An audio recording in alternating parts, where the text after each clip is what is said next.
Narmada Eshala audio సిరీస్కి స్వాగతం. నేను మీ నర్మద.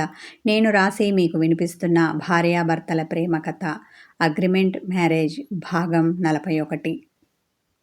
వచ్చే వారం నిన్ను తీసుకుని వెళ్ళే పెద్దమ్మకి పరిచయం చేద్దామనుకున్నాను. ఇదిగో ఈలోపే ఇలా అయ్యింది.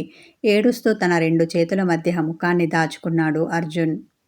ఇలా ఏడుస్తూ కూర్చుంటే పోయిన వాళ్ళు వస్తారా? రారు కదా. ఇప్పుడు మనం వెళ్ళి అక్కడ జరగవలసిన కార్యక్రమాలన్నీ చూడాలి. అంతేకాని ఇలా బేలగా మారితే ఎలా? ఓ 10 నిమిషాలు టైం ఇవ్వండి, నేను బట్టలు మార్చుకుంటాను, మనం వెళ్దాం అన్నది అవని. ఇప్పుడు కాదు, ఉదయం వెళ్దాం, ఊరు చాలా దూరం, పైగా చీకటి ప్రయాణం. వద్దు అన్నాడు అర్జున్. తల ఊపి తన అలంకరణ అంతా తీసేసి నైట్ డ్రెస్ వేసుకుంది అవని. ఆమె మనసు బాధతో బరువెక్కింది. మంచానికి చివర ఒదిగి పడుకుంది అవని. అర్జున్ తన పెద్దమ్మ జ్ఞాపకాలతో బాధపడుతూ రాత్రంతా నిద్రపోలేదు. అప్పటికింకా తెల్లవారలేదు. అర్జున్ లేచి వెళ్ళడానికి రెడీ అయ్యాడు. అర్జున్ లేచిన అలికిడికి అవని కూడా లేచి రెడీ అయ్యింది. హాల్కి వచ్చేసరికి కస్తూరి రెడీగా ఉంది. అవని, నువ్వెక్కడికి అంది ఆమెను చూసి. అత్తయ్య, మీతో పాటు నేను వస్తాను. అర్జున్ వైపు చూసింది ఆమె. నువ్వు కొత్త పెళ్లి కూతురివి, ఇలాంటప్పుడు వద్దు. పైగా ఇక్కడ బామ్మ ఒక్కతే ఉంటుంది, తనకు తోడుగా నువ్వుండు. మేం రావడానికి ఎంత లేదన్నా ఓ 4-5 రోజులు పడుతుంది. ఇక మీ మామయ్య కూడా క్యాంపు నుండి తిన్నగా అక్కడికే వస్తారు, కాబట్టి నువ్వు ఇక్కడే ఉండు అనడంతో అవని వెళ్ళడం మానుకుంది. అర్జున్ కస్తూరిని తీసుకొని కారులో ఊరికి ప్రయాణమయ్యాడు.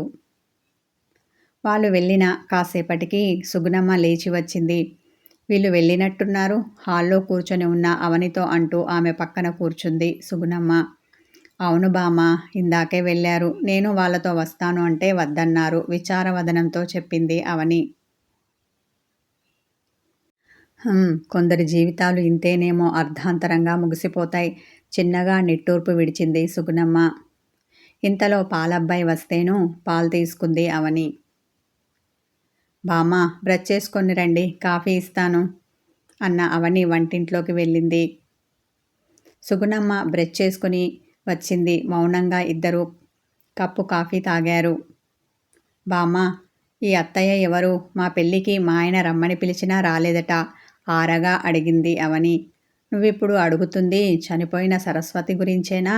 అనుమానంతో అవన్ని చూసింది సుగుణమ్మ. అవును బామ్మ, ఆ అత్తయ్య గురించే అడుగుతున్నాను అనగానే, ఏం చెప్పమంటావు అవని? ఈ సరస్వతి చాలా మంచి మనసు, అందరినీ ఆప్యాయంగా పలకరించేది. ఎవరికి ఏ కష్టం వచ్చినా నేనున్నానంటూ ముందుండేది. ఇక నన్నైతే అత్తమ్మ అని ఎంతో ఆప్యాయతగా పలకరించేది. దానికి అప్పుడే నిండు నూరేళ్లు నిండాయి. బాధతో వాపోయింది సుగుణమ్మ. సరస్వతిని తలుచుకొని 2 కన్నీటి బొట్లు రాల్చింది. ఆ తర్వాత కళ్ళు తుడుచుకొని, సరస్వతి కస్తూరికి తోడబుట్టిన అక్కయ్య ఏమీ కాదు, తన పెద్దమ్మ కూతురు. కాకపోతే ఒకే ఊరిలో ఉండేవాళ్ళు, సంబంధం కూడా అదే ఊరిలో కుదిరింది. దాంతో పెళ్ళయ్యాక సరస్వతి అదే ఊరిలో తన అత్తవారింట్లో ఉండేది. వీళ్ళిద్దరూ తోడబుట్టిన వాళ్ళు కాకపోయినా అంతకన్నా ఎక్కువగా కలిసిపోయారు. సరస్వతికి పెళ్ళయ్యాక చాలా రోజుల వరకు పిల్లలు పుట్టలేదు. ఆ తర్వాత పుట్టిన ఒకే ఒక కొడుకు. వాడి పేరు రఘురాం. చాలా అందంగా అమాయకంగా ఉండేవాడు. అర్జున్ పుట్టినప్పుడు వాడి అమ్మమ్మ ఆరోగ్యం బాగోలేదు. అప్పుడు ఈ సరస్వతి పురుడు సమయంలో కస్తూరికి తోడుగా ఉంది. ఆ తర్వాత కూడా చాలా రోజుల వరకు కస్తూరి దగ్గరికి వచ్చి పసివాడైన అర్జున్కి నూనె పెట్టి కాళ్ళు చేతులు రాయడం, నలుగు పెట్టి స్నానం పోయడం లాంటి పనులు చేసేది. దాంతో ఆమెకి అర్జున్ అంటే చాలా ఇష్టం ఏర్పడింది. ఎప్పుడైనా వీలు పడక ఓ 1 రోజుల పాటు కస్తూరికి పుట్టింటికి వెళ్ళడం కుదరకపోతే అర్జున్ని చూడడం కోసం సరస్వతి ఇక్కడికి వచ్చేది. అలా వచ్చి ఓ 2 రోజులు ఉండి వెళ్ళేది. అర్జున్కి కూడా ఆమె మీద ప్రేమ, అభిమానం ఏర్పడ్డాయి. పెద్దమ్మ పెద్దమ్మ అంటూ ఆమె వెనకాల తిరిగేవాడు. ఇక రఘురాంని అయితే తన సొంత అన్నలా భావించేవాడు. తనతో పాటు ఉండిపోమ్మని గోల చేసేవాడు. వాడికి నచ్చ చెప్పేసరికి మాకు తల ప్రాణం తోకకు వచ్చేది. అర్జున్కి స్కూల్ వయసు వచ్చి స్కూల్లో చేరాక ఎప్పుడెప్పుడు సెలవులు వస్తాయా అని ఎదురు చూస్తూ ఉండేవాడు. సెలవులు వచ్చిన వెంటనే అమ్మమ్మ దగ్గరికి వెళ్తానని చెప్పి వెళ్ళేవాడు. కానీ వాడు అమ్మమ్మ దగ్గర ఉండడం కన్నా ఈ సరస్వతి ఇంట్లోనే ఎక్కువగా ఉండేవాడు. పైగా వాడికి ఆడుకోవడానికి తోడు రఘురామ్ ఉండేవాడు. అందుకని సెలవుల్లో ఇక్కడ ఉండడానికి ఇష్టపడేవాడు కాదు. ఈ రఘురామ్ వయసులో కొంచెం పెద్దవాడు అయినా అర్జున్తో బాగా కలిసిపోయాడు. వాళ్ళిద్దరు కూడా తోడబుట్టిన వాళ్ళలా ఉండేవాళ్ళు. వాళ్ళ స్నేహం, వాళ్ళ మధ్య ఉన్న అనుబంధం వయసుతో పాటు పెరిగిందే కానీ తగ్గలేదు. మొన్న రఘురామ్ చనిపోయే వరకు ఎక్కడికి వెళ్ళినా ఏం చేసినా ఇద్దరూ కలిసే చేసేవాళ్ళు. రఘురామ్ చనిపోవడం అనేది అర్జున్కి ఊహించని ఉప్పెన లాంటిది. ఆ బాధ నుండి వాడింకా కోలుకోలేదు. ఇప్పుడు సరస్వతి కూడా చనిపోయింది. మానసికంగా దగ్గరైన వాళ్ళు ఇద్దరు చనిపోవడం బాధాకరణం. వాడిప్పుడప్పుడే ఇక కోలుకునేలా లేడు. వాడిని చూస్తే కడుపు తరుక్కుపోతోంది. ఏంటో బాధలన్నీ మంచి వాళ్ళకే వస్తాయేమో అనిపిస్తుంది. అర్జున్ పైకి గంభీరంగా కనిపిస్తాడు కానీ చాలా సున్నిత మనస్కుడు.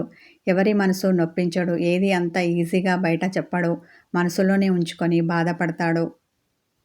నువ్వే ఎలాగైనా వాడి మనసులోని ఈ బాధని పోగొట్టాలి. అది అంత తేలిక కాదని నాకు తెలుసు. అయినా వాడికి భార్యగా నువ్వు వాడు మానసికంగా కృంగిపోకుండా చూడాలి.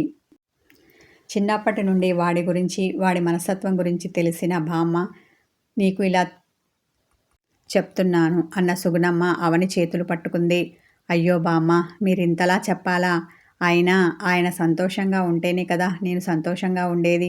ఇక మీదట నేనెప్పుడు ఆయన మనసుకి దగ్గరగా ఉండడానికి ప్రయత్నిస్తాను. ఆయన బాధేంటో తెలుసుకొని దాన్ని పోగొట్టేలా చూస్తాను. మీరు బాధపడకండి అన్న అవని, బామ్మ మీకు ఆరోగ్యం సరిగ్గా లేదని అత్తయ్య చెప్పారు. మీరు వెళ్ళి రెస్ట్ తీసుకోండి. నేను టిఫిన్ అయ్యాక తినడానికి పిలుస్తాను అన్న ఆమె లేచి వంటింట్లోకి వెళ్ళింది. సుగుణమ్మ అక్కడే హాల్లో ఉన్న దివాంగి మీద నడుము వాల్చింది. అవని టిఫిన్ తయారు చేస్తూనే పూజకి కాల్ చేసింది. కాల్ లిఫ్ట్ చేసిన వెంటనే ఏంటే ఈ టైంలో కాల్ చేసావు అన్నది పూజ. నేను ఈరోజు ఆఫీస్కి రావడం లేదు అంది అవని. అదేంటి నిన్నగా వచ్చావు, ఇంతలోనే మళ్ళీ లీవా? ఆశ్చర్యపోయిన ఆమె, మీ ఆయనతో ఎక్కడికైనా చెక్కేస్తున్నావా? చిలిపిగా నవ్వింది పూజ. నోరు ముయ్యవే, ఎప్పుడు ఏదో ఒకటి వాగుతూ ఉంటావు. కోపంతో విసుక్కున్న అవని విషయమేమిటో చెప్పింది. అవునా? సాడ్ అయింది పూజ.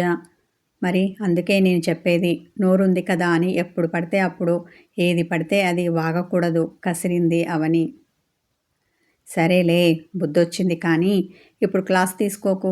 నీ లీవ్ విషయం నేను మేనేజర్తో మాట్లాడతాను అన్న ఆమె కాల్ కట్ చేసింది. బామ్మకు టిఫిన్ పెట్టి ట్యాబ్లెట్ వేసిన అవని ఆమె కాసేపు విశ్రాంతి తీసుకుంటుంటే మిగతా పనులు మొదలుపెట్టింది. ఏ మధ్యరాత్రో ఇంటికి వచ్చిన ఉదయ్ ఫ్రెష్ అప్ అవ్వకుండానే పడుకున్నాడు. ఉదయం ఆలస్యంగా లేచాడు. గబగబా రెడీ అయ్యే పనిలో ఉన్నాడు. ఉదయ్ ఇంటికి రానందుకు అతని గురించి ఆలోచిస్తూ పడుకున్న సమీరాకి రాత్రంతా సరిగ్గా నిద్ర పట్టలేదు. అయినా కానీ త్వరగా లేచింది. లేవడంతోనే వీధి తలుపు తీసి ఉదయ్ ఇంటివైపు చూసింది. తలుపుకి తాళం లేకపోవడంతో అమ్మయ్య వచ్చినట్టున్నాడు అనుకుంది. తన దినచర్య మొదలుపెట్టి త్వరగా రెడీ అయ్యింది. అమ్మ వెళ్తున్నాను అని తన తల్లికి చెప్పి అపార్ట్మెంట్ సెల్లార్లో ఉన్న ఉదయ్ బైక్ పార్కింగ్ ఏరియాకు వచ్చి అతని కోసం ఎదురు చూస్తూ నిలబడింది. కాసేపటికి ఉదయ్ వచ్చాడు. కానీ ఆమెను పలకరించలేదు. బైక్ స్టార్ట్ చేసుకుని వెళ్ళబోయాడు. రాత్రి ఎక్కడికి వెళ్ళారో కనుక్కుందాం అనుకొని ఉదయ్ పిలిచింది సమీరా. అతడు తల తిప్పి ఆమెను చూడకుండానే, ఇక్కడ ఎందుకు వెయిట్ చేస్తున్నావు? మీ అమ్మగారు చూస్తే బాగోదు అన్న అతడు తన బైక్ని ముందుకు పోనిచ్చాడు. అనుకొని బస్టాప్ వైపు అడుగులు వేసింది భారంగా. అర్జున్ ప్రయాణంలో ఉండగానే ఉదయ్కి కాల్ చేసి విషయం ఇది అని చెప్పాడు. దాంతో అతడు తన వర్క్తో పాటు అర్జున్ వర్క్ చేస్తూ ఆఫీస్లో బిజీగా ఉన్నాడు. ఆఫీస్కి వచ్చింది అన్న మాటే కానీ సమీరా మనసులో లేదు. అమ్మ మందలించిన దానికి అతడు బాగా హట్ అయ్యాడని ఫీల్ అవుతోంది. అన్యమనస్కంతో తన పనులు చేస్తూ ఉంది. లంచ్ బ్రేక్లో తన పక్క టేబుల్ మీద ఉన్న ఎంప్లాయ్ ఏదో ఫామ్ ఫిలప్ చేయడం చూసి, ఏం చేస్తున్నారు? క్యూరియాసిటీతో అడిగింది సమీరా. మా అబ్బాయి చదువు కోసం పర్సనల్ లోన్ తీసుకుంటున్నాను. దానికి సంబంధించిన ఫామ్ ఫిలప్ చేస్తున్నాను అంది ఆమె. అప్పుడు కానీ సమీరాకి ఉదయ్ పర్సనల్ లోన్ గురించి అడిగిన విషయం ఆమెకి గుర్తుకు రాలేదు. అది గుర్తుకు రాగానే నాలుక ఖర్చుకుంది. ఈ మధ్య నా బుర్ర పనిచేయడం లేదు. మతిమరుపు వచ్చేసినట్టుంది. అరే ఉదయ్ ఎంత రిక్వెస్ట్ చేశాడు పర్సనల్ లోన్ గురించి తెలుసుకోమని. నేనేం చేశాను? ఆ విషయాన్ని ఎప్పుడో మర్చిపోయాను అనుకున్న ఆమె దీనికి కారణం అమ్మ అని తన తల్లిని మనసులో తిట్టుకుంది. వెంటనే తన సీట్లో నుండి లేచి మేనేజర్ దగ్గరికి వెళ్ళింది. అతనితో చాలాసేపు మాట్లాడింది. అతడేం చెప్పాడో కానీ ముఖం వేలాడేసుకొని వచ్చింది. జంటగా తిరిగి వచ్చిన కొడుకు కిషోర్ని, కోడలి హిమజని చూసి ముక్కున వేలేసుకుంది అనసూయమ్మ. నా కొడుక్కి విడాకులు ఇస్తాను, మళ్ళీ రాను అని చెప్పి మీ పుట్టింటికి వెళ్ళావు కదా, మళ్ళీ వచ్చావేంటి? ఇంతవరకు నా కొడుకుని రాచి రంపాన పెట్టింది సరిపోలేదా? ఇంకా ఏం చేద్దామని, ఎంతలా వాడిని వేపుకు తిందామని వచ్చావు?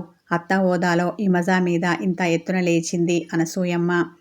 అత్తయ్య, నన్ను క్షమించండి. ఇంకెప్పుడు మిమ్మల్ని, మీ అబ్బాయిని బాధ పెట్టను. మీ మనసు నొచ్చుకునేలా మాట్లాడను. నేను పూర్తిగా మారిపోయాను. నన్ను నమ్మండి. ప్రాధేయపడింది హిమజ.